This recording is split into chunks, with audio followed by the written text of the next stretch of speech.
এর আগে আমরা পর্যায় সারণী আলোচনা করতে গিয়ে আমি পর্যায় ভিত্তিক আলোচনাগুলো করেছি এবং পিরিয়ডিক টেবিল বা পর্যায় সারণী বিজ্ঞানের একটা গুরুত্বপূর্ণ জিনিস, যেখানে 118টা মৌল ইলেকট্রন বিন্যাসের ভিত্তি করে ক্লাসিফিকেশন করা হয়েছে। এখন এই গ্রুপ কেমিস্ট্রি আলোচনা করতে গিয়ে 1 নম্বর গ্রুপ 2 নম্বর গ্রুপ আলোচনা করা হয়েছে। এবার 3 থেকে 12 যেগুলো ডি ব্লক, জানো তোমরা 3 থেকে 12 এগুলো ডি ব্লক মৌলের জায়গা। তাহলে আজকে আলোচনা করব গ্রুপ নাম্বার 5, গ্রুপ নাম্বার 6। তাহলে অবশ্যই 6 বা 6 নাম্বার, এর আগে গ্রুপ নাম্বার 3 এবং 4 ও 5 আলোচনা করেছি। আজকে গ্রুপ নাম্বার 6। এই গ্রুপ নাম্বার 6-এ মৌলগুলো আছে ক্রোমিয়াম, মলিবডেনাম, গুরুত্বপূর্ণ একটা মৌল মলিবডেনাম, তারপর টাংস্টন ডাব্লিউ, যেটা বৈদ্যুতিক বাল্বে ব্যবহার করা হয়, আর মলিবডেনাম হেবার প্রণালীতে একটা গুরুত্বপূর্ণ মৌল, প্রভাবক সহায়ক হিসেবে ব্যবহার করা হয়। কাজেই এই গ্রুপের 3টা মৌলই খুবই গুরুত্বপূর্ণ। তোমরা জানো 4 নম্বর পর্যায় থেকে ডি গ্রুপগুলোর উৎপত্তি। তাহলে 4, 5 এবং 6। এই ক্ষেত্রে 7 নম্বর গ্রুপের যে মৌলটা, সেটা এসজি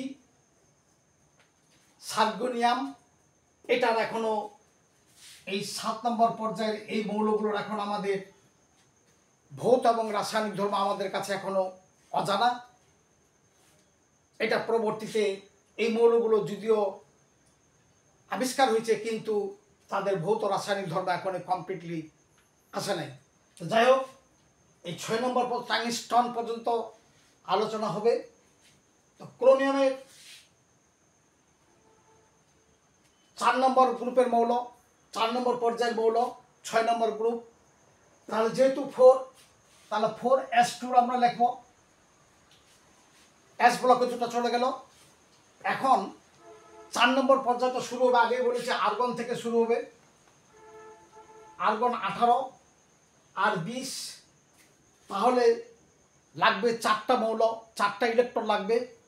এখানে একটা ব্যতিক্রম, এই 3d4 দিলে এই ক্ষেত্রে 3d4 হবে না, কারণ এই ইলেকট্রনটা সে টেনে নিয়ে আসে, এটা 5 হয়ে যাবে এটা। অর্থাৎ এই ক্ষেত্রে ডি অর্ধপূরণ নিচে একটি ইলেকট্রন কম হয়ে গেলে পাশের ইলেকট্রনটা টেনে নিয়ে ওটা অর্ধপূরণ হয়ে যাবে। এখানে একটা ব্যতিক্রম, যেটা তোমরা মেট্রিক থেকে জেনে আসছ, যে ক্রোমিয়ামের ক্ষেত্রে 3d5 4s1 হবে। এবং ইলেকট্রোস্কোপি বর্ণালী পরীক্ষায় দেখা গেছে যে ইলেকট্রনের ঘনত্ব 3d5-এ এর ঘনত্ব বেশি এখানে, আর 4f-এ একটি মাত্র ইলেকট্রন অস্তিত্ব পাওয়া গেছে। এবার চলে যাই আমরা 5-এ। 5-এ আমরা 5s2 লিখব এস ব্লকের। তারপরে এটা শুরু হচ্ছে ক্রিপ্টন থেকে, তাহলে ক্রিপ্টন 36, এবং তাহলে এখানে হচ্ছে 4d। এখানেও এই ব্যতিক্রম ঘটনাটা, এখানে 4d5 এবং 5s1, অর্থাৎ 4 হওয়ার কথা ছিল, সেটা অর্ধপূর্ণ হয়ে যাবে। 5 থেকে একটা ইলেকট্রন এখানে এর সঙ্গে চলে আসবে, সুতরাং এখানে হলো 5s1। অনুরূপভাবে 6-এর বেলায় আমরা দেখো 6 নম্বর পর্যায়ের টাংস্টন, যেটা বৈদ্যুতিক বাল্বে ব্যবহার করা হয়, মূল্যবান একটা ধাতু মৌল। তাহলে 6s2 যেহেতু এটা জ্যানন থেকে শুরু হবে, জ্যানন 54 এবং এখানে 4F এর অস্তিত্ব আছে, 4F14, তারপর এখানে আবার ব্যতিক্রম 5D4 এখানে হবে। কারণ এখানে দেখা গেছে এই যে ব্যতিক্রম ঘটনাটা এখানকার এগুলো ঠিক থাকলো, কিন্তু এখানে আবার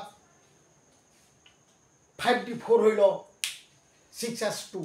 কারণ বর্ণালী বিক্ষেপণ পরীক্ষায় দেখা গেছে 6S এ ইলেকট্রনিক ঘনত্ব 2টি ইলেকট্রন এখানে অস্তিত্ব পাওয়া গেছে, এখানে 4টি পাওয়া গেছে।